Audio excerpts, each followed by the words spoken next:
At narito na naman ang mainit na balita mula sa mundo ng politika. Isinugod umano sa ospital si President Coutinho Norte Jr. matapos atakihin sa puso. Ayon sa mga hindi pa opisyal na ulat na kumakalat sa social media, ayon sa mga netizens, biglaan umano ang pagkakahimatay ng Pangulo habang nasa isang closed-door meeting sa Malacanang. Dahilan para agad siyang dalhin sa pinakamalapit na ospital para sa emergency treatment. Gayunpaman, agad namang naglabas ng pahayag ang Malacanang na wala umanong dapat ikabahala at maayos ang kalagayan ni Coutinho. Ayon sa opisina ng Pangulo, ito raw ay isang routine medical check-up lamang sa pinag-igting ng pagod at stress. Sa kabila nito, marami ang nagdududa sa opisyal na pahayag dahil sa biglaang pagkawala ng Pangulo sa mga nakatakdang aktibidad. Sa social media, hindi napigilang maglabas ng matitinding reaksyon ng ilang mamamayan. May mga nagsabi pang ito raw ay karma para sa umano'y kapabayaan ng administrasyon sa iba't ibang issue ng bayan kabilang ang mataas na presyo ng bilihin, transport strikes at umano'y hindi patas na pamamahala. Habang wala pang malinaw na kumpirmasyon mula sa independent sources tungkol sa aktwal na lagay ng Pangulo, nananawagan ng taong bayan ng mas malakas at tapat na impormasyon. Sa ngayon, nananatiling palaisipan kung may katotohanan nga ba ang ulat ng atake sa puso o kung ito'y bahagi lamang ng isang mas malawak na script ng politika. At yan nga ang mabalitang ating pagkakatutukan, at kung bago ka pa lamang sa aking channel ay huwag kakalimutang mag-like, share and subscribe para updated ka sa aming mga bagong balita dito sa Tutak Pinas.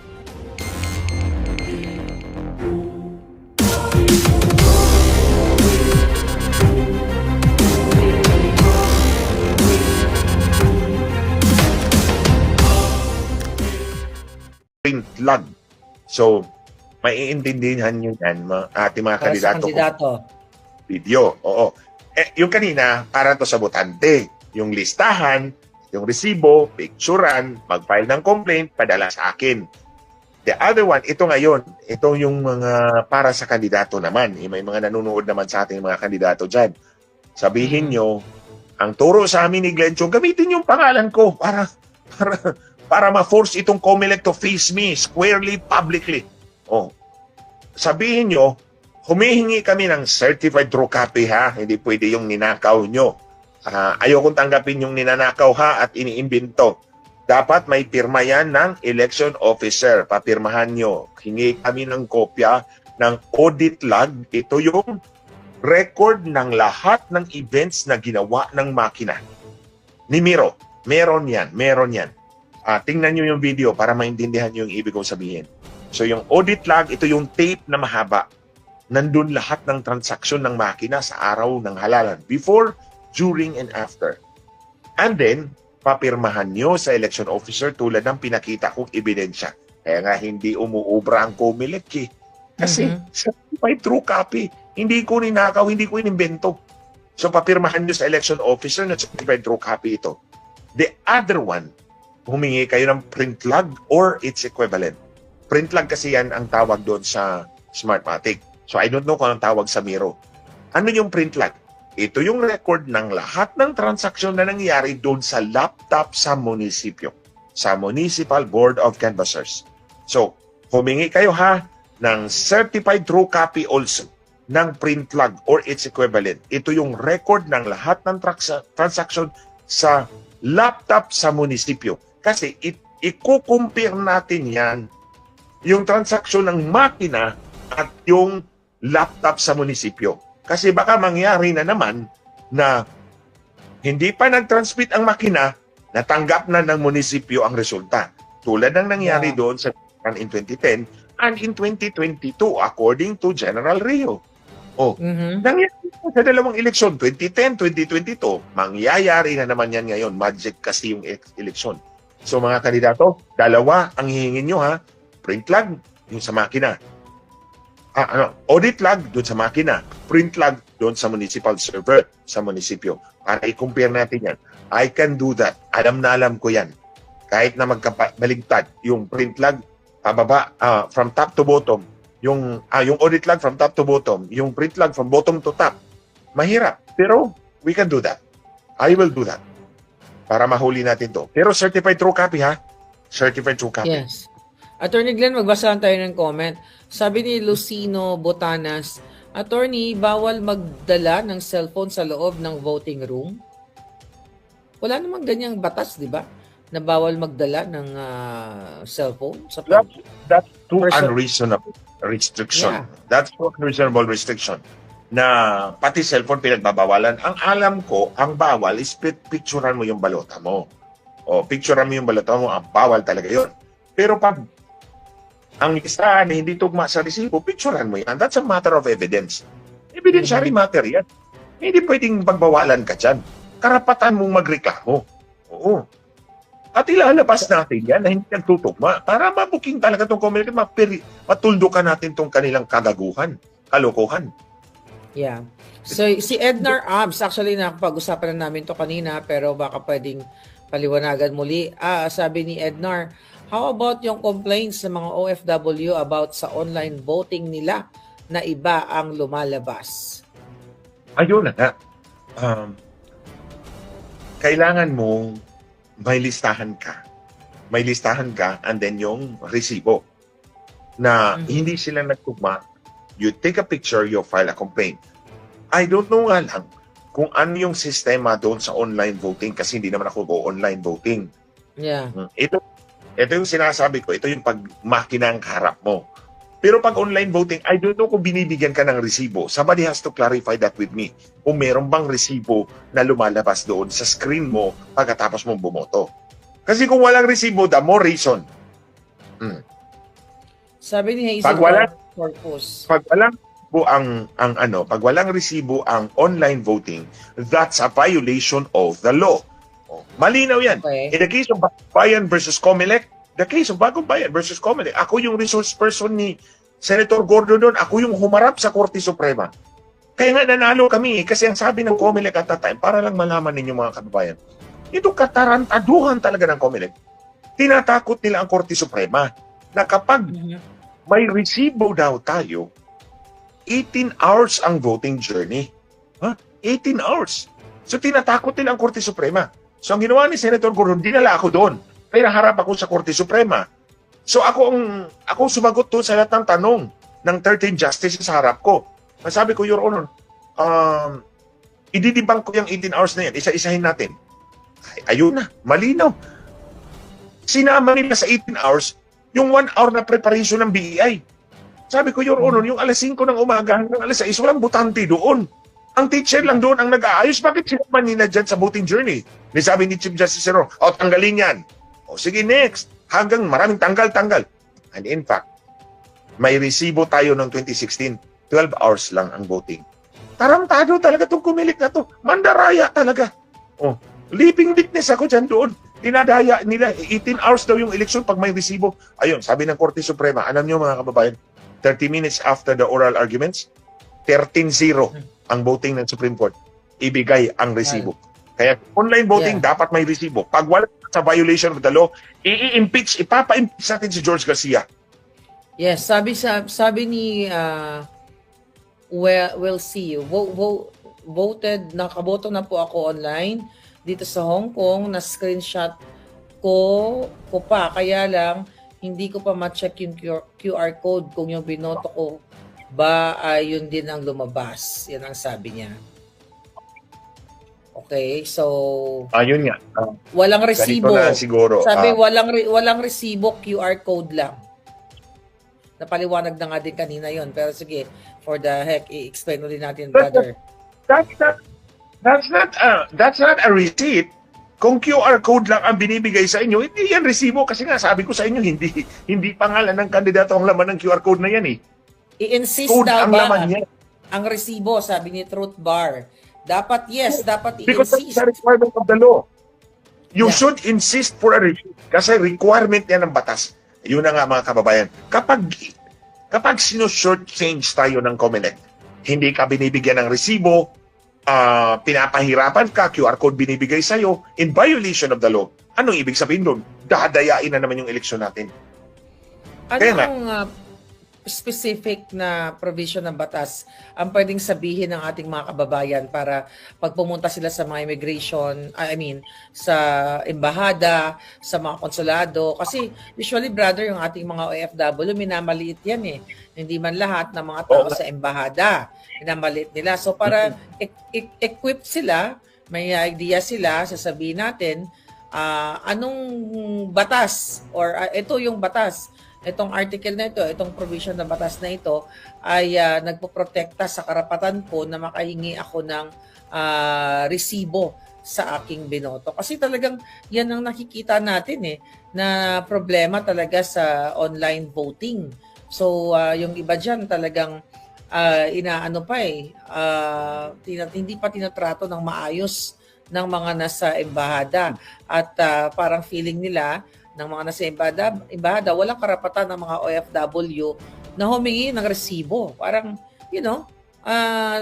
inaano nila, nilook down nila at hindi binibigyan ng tamang impormasyon. Kung walang resibo, scan ang QR code. Kaso madaming walang scanner sa phone nila, sabi ni Sin. Actually, napaliwanag na nga namin kanina yan, palanggan ni Attorney Glenn, na dapat yung QR code na yan ay merong, after mo bumoto, meron doong camera sa machine na kung saan ay pwede mong i-check kung tugma ba yung list, yung binoto mo. So, yes, ang dami nagko-comment na talagang walang resibo na binibigay online. So, ini-screenshot lang daw nila. Yun ang sabi niya. I think you have to make an affidavit. I really sige ganito. I'll talk to some of the lawyers na mga kasama ko. Baka magpagawa tayo ng affidavit and then you sign it kung ano ang natanggap ninyo. Kasi yun yung gagamitin natin para ipa-impeach natin si George Garcia for flagrantly violating the law. Itong lahat ng commissioner na to, para we will put this head on na that's a flagrant violation of the law. Kung tatanungin kayo, ang batas is Republic Act 9369. Yun yung batas na mayroong nag-require ng RA 9369. 9369. Nandun din yan sa ano. Basahin niyo yan, mga kababayan. Hinahanap ko, Ate Claire, actually yung specific section para hindi naman mahirapan yung ating kababayan na magbasa. Okay, habang hinahanap mo yung particular na specific section. Okay, sabi ni Vega Warp, ayun, mamaya, Vega Warp, itatanong ko yan. So, tama, sabi ni Hanilin, lahat ng boto dapat may resibo. Okay? Paano ang gagawin pag binawala ng election officer na kuna ng PIC ang list at resibo at baka sabihin nila gagamitin sa vote buying? Sabi ni Homer Espiritu. So explain mo nga palangga na hindi naman balota ang pinipicturean mo, kundi ang iyong listahan ng iyong binoto at yung lumabas, which is kung hindi tugma, para gamitin mo as evidence to file a complaint. So yan ang pwede niyong sabihin. Wala kaming resibo, sabi ni Gresil America. So, brother. Sige. Ang isite po ninyo ay Section 7. Section 7. Paragraph E. Provision per voter verified paper audit trail. Republic Act 9369. Section 7E. Section 7E, Republic Act 9369. Provision for verified, ano ba yan? Provision for voter verified paper audit trail. Yan. Yun yung voter receipt. Section 7E, Republic Act 9369. And then, ang kaso na nag-require niyan is Bagong Bayan versus Comelec. Kami yan. Si Senator Gordon, actually, ang commissioner niyan. Ako naman yung resource person niya doon sa Supreme Court. Bagong Bayan versus Comelec. Brother, may mga, ito na receive ko to, na mga reklamo. Meron mga talagang binoto nila, let's say, Duterte 10, tapos ang lumabas, ibang pangalan. So, paano kaya nangyayari yan? Kasi naipaliwanag mo kanina na dapat, doon sa QR code. Brother? Doon sa QR code. Yun na pinalit yung look-up table. Pinalitan yung pangalan. Yeah. Kaya, ang lumabas doon sa QR code, for example, ang binoto mo ay si Vic Rodriguez. Sa Yeah. QR code, hindi Vic Rodriguez ang laman doon. Ha?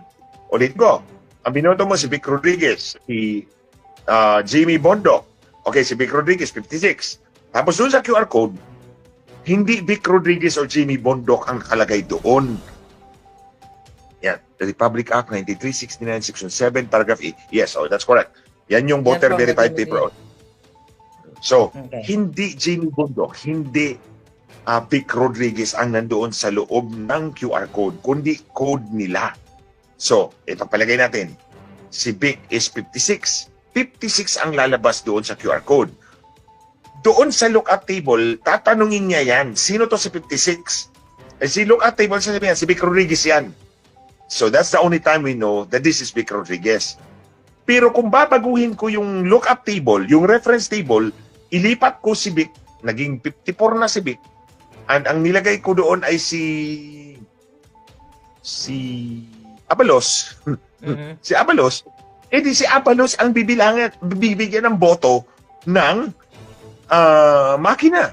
Hindi Yeah. si Vic Rodriguez. Kung si Vic Rodriguez ang binoto mo. Kasi babaguhin mo yung lookup table, yung reference table. Sino may hawak doon? Si Comelec lang. Yeah. Kaya nga, kailangan talagang i-insist ninyo na picturean yung inyong, listahan ng inyong binoto. Ate Claire, Yeah. pwede rin. May virus yung makina. O may virus yung makina. At set times, randomly, lalabas yung pangalan na gusto nilang dagdagan. Lalabas yung pangalan na gusto nilang dagdagan. Independent of the QR code. That's another way. This is another way. Merong virus sa loob ng software na papalitan niyo yung mga pangalan ng binoto at random para hindi naman halata. Yeah. So, at least, Brother Attorney Glenn, any more information na ipaalala natin sa ating mga kababayan, OFW at Ito mahalaga. botante sa May 12 bago tayo mag-move on sa iba pang topic? Bakit kailangan madaya ni Marcos at ni Lisa? Si Lisa talaga dyan. Yan talaga ang hayop na, yung hinayupak Yeah. na yan, yung bitch na yan. Yan talaga. Ang sarap talaga sampalin 1,000 times left and right. Mhm. Two things. Ang unang-una, actually three things yan. Unang-una, they want to ensure that Inday Sara will be impeached. Kung Yeah. ikaw ang kandidato ko, ang hihingin kong kapalit na manalo ka, ay yung boto mo na i-impeach Inday Sara. That's one. To make sure na matanggal talaga si Inday Sara because wala nang lalaban sa kanila. Inday Sara remains the last bastion of the opposition. And si Marcos is totally insecure of her. Kasi nga alam ni Marcos na si Inday Sara is the legitimate vice president. And si Marcos is not. Kasi nga, dinaya niya yung eleksyon niya. In fact, hindi lang ngayon. Hindi ako ang nagsasabi, somebody else. Yeah. Depending na lang kung kailan to lalabas plus yung proof niya. Mhm. Now, that's one. Gusto nilang tanggalin talaga si Inday Sara. Kaya nga nila kinidap si President Duterte para mapilayan siya ng gusto. Pangalawa, para tanggal si Inday Sara, the Marcoses will be able to consolidate political power. Tandaan niyo to mga kababayan, mahalaga to. They will be able to consolidate political power because of that. Lahat ng opisyal, from mayors to governors to congressmen to senators, luluhod sa kanila. Yeah. Because there's no viable opposition. So there's no more viable opposition. So lahat ng public officials luluhod sa kanila. Wala na tayong mapupuntahan. Nobody will stand up for us anymore. We are at their mercy. Pangatlo, babaguhin na nila ang konstitusyon according to how they want it and how they will perpetuate themselves in power. Yan yung tatlo. That is why itong halala na to is a make or break for them or for us. Mga kababayan, either sila ang mananalo at mananaig for life or tayo ang mananaig as a people. Basta ito ang tatlong gagawin nila. Tanggalin si Inday Sara by impeachment using election cheating as a leverage, as a kumbaga, ano niya, yung currency niya. Boto para i-impeach si Inday Sara, papanulunin ko kayo. Pangalawa, consolidate political power, wala nang matatakbuhan ang taong bayan. Pangatlo, babaguhin constitution according to how they want it to be, to serve their selfish interest. That's why etong eleksyon na to is a make or break for you and me against them. Either sila ang mananalo and they will be kings and princes for life and we will be slaves forever, or tayo ang mananaig and they will be made to account for their crimes. That's why ito is something we should not take for granted. Kung nakalusot ang COMELEC sa daya noong 2010, 2013, 2016, 2019, 2022, tuldukan na natin ito ngayon. Because we are in the gravest peril. Na si Lisa Marcos ang nandyan in position of power. Habang nandyan yung hayop na yan, yung bitch na yan, we are never safe. Kaya mga kababayan, I appeal to you, tambakan natin ang boto ang mga kalaban natin. Ibuhos nyo lahat ang boto nyo sa oposisyon. Because that is also one guarantee na hindi tayo madadaya. And kung dadayain tayo, sobrang talamak na talaga, garapalan na talaga, people will not take it anymore. That's our first line of defense. Yung mga tinuro ko sa inyo kanina, that's evidentiary. Pero yung first line of defense talaga natin, you and me, tambakan natin ang boto ang mga kalaban, ang mga kalaban. Ibigay natin ang boto lahat sa ating mga kandidato, sa oposisyon. I may not agree with all of them. I may not vote for all of them. But the necessity today to survive necessitates that we vote for all of them. Make them win. Yeah. Local to national. Ako meron naman akong hindi iboboto dyan sa mga dati. Pero naman kung hindi iboboto dyan sa PDP laban ng mga kandidato na yan Because I do not agree with them. I do not trust them. But it necessitates that we should make them, all of them, win. So boboto ako sa kanila ng buo. Black voting. Sabi ni Inday Sara. So lahat ng Pilipino, ibuhos natin ang boto. Ibuhos natin ang boto sa opposition, sa PDP laban. Lahat, from local to national. Papanalunin natin yan. Para hindi sila madaya. Kung dadayaan man sila, tulad kay Pangulong Duterte, lulusot at lulusot pa rin. Kasi hindi naman po pwedeng yung daya is a zero-sum game.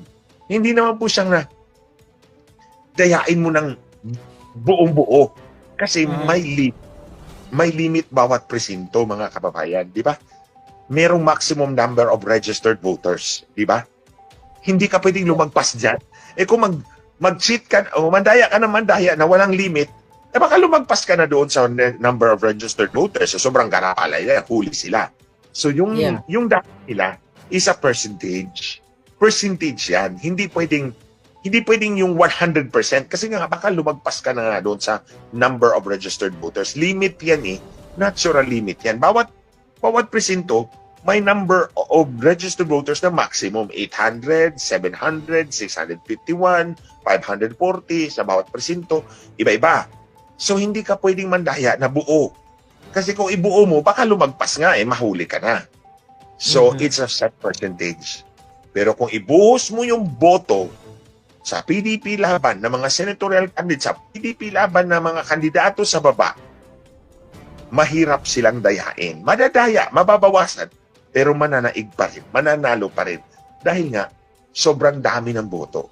And that's exactly what happened to President Duterte. Alam mo, binawasan nila si Pangulong Duterte at dinagdagan sino ba yung kandidato na nag-traffic dyan sa EDSA? Sumaroas. Parang King Koy. Ako, I may not agree with all of them. Itong mga kandidato ng PDP, I may not agree with all of them. I may not vote for all of them originally. But ngayon, iboboto ko na lang lahat to make sure na hindi madadaya yung mga kandidato natin. At hindi mananalo yung kandidato ng mga bangag. Because that's exactly what we're going to do. Remove Inday Sara, consolidate political power, change the constitution, and we will all be brought to perdition. Yeah. Yeah, sabi na nag-comment, of course, sabi niya, black voting but minus Amy Marcos. And Walang kami, sabi, hindi isama kasama yun. Hindi ako bumoto kay Inday. Kay Amy. Amy. But I Yeah. have learned my lesson. Yeah. Take it from him, kababayan. Kapag Marcos, hindi mo talaga mapagkakatiwalaan. Pagkatiwalaan. Regardless of regardless of the first name, basta Marcos, hindi mo mapagkakatiwalaan. So, ulitin natin, kasi yung iba, may nag-create ng narrative, alam ko mga trolls ni Bangag yan, na wag na lang daw bumoto. Kasi kung dadayain lang naman. So, paalala natin uli sa ating mga kababayan, Hindi Atty. Glenn, na sinisindak Mananalo ko. sila, hindi kayo bumoto. Yeah. Mm-mm. Kasi, ganito Bumoto yan. po kayo. Okay, go ahead, Kasi brother.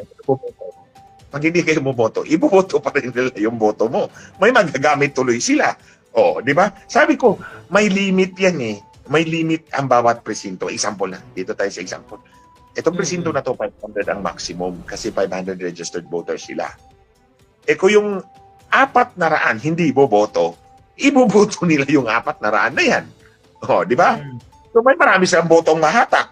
Pero pag bumoto ang lahat ng 500, saan sila kukuha ng pandagdag? Hindi sila pwede magdagdag abang 500, mahuhuli sila eh. So kaya it's better na bumoto tayong lahat. Ngayon nga, tambakan natin ang kapan, ibuhos natin sa PDP laban ng mga kandidato ang ating boto. That's the only way to tell Marcos it's your time to pack up and leave. Kasi pag natalo yung mga kandidato ni Marcos, he will lose political power. Yung mga local officials, yung mga congressman at governor, hindi na magdadalawang isip na sumunod sa kagustuhan niya. Kasi makikita nila na hindi mo na panalo yung mga kandidato mo. In fact, maraming congressman, maraming senators, mga local officials, nagdadalawang isip na, idumudugo na nga yung bibig eh. Gilan. Nag-misleading. Pag-isipan nyo yan ng husto, don't cast your vote with Marcos. Ito mga public officials natin, don't cast your vote with Marcos. Malapit nang makalimot huminga yan. Nakita Malapit na na yan. dumugo na yung bibig. What? Kung makalimutan yung huminga ngayong gabi, diyari kayo bukas sa sara ng presidente. Patay Correct. kayo. So magdadalawang isip nyo. Alam nyo mga kababayan, nung nilabas nila yung Polvoron video, nilabas nila may tumistigo na hindi siya totoo. Nandoon ka nun eh. Tinanong ako kung nag-share ba ako. Siyempre, sinabi ko, sinare ko yung video na nagpakita niyan. Yung sa'yo, declare.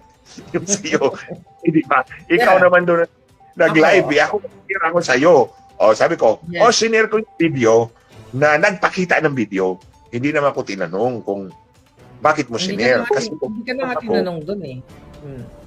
Kasi kung tinanong ako, Ate Clea, ang sagot ko, sinare ko yan because that's how Marcos looked 6 years ago. Ganyan yung mukha niya. Nung una ko siyang kaharap, nung una ko siyang tinulungan, yan yung mukha niya. And I believe that's authentic, kaya sinare ko. And then, pinabulaanan yung video na yun, kinabukasan dumugo ang bibig.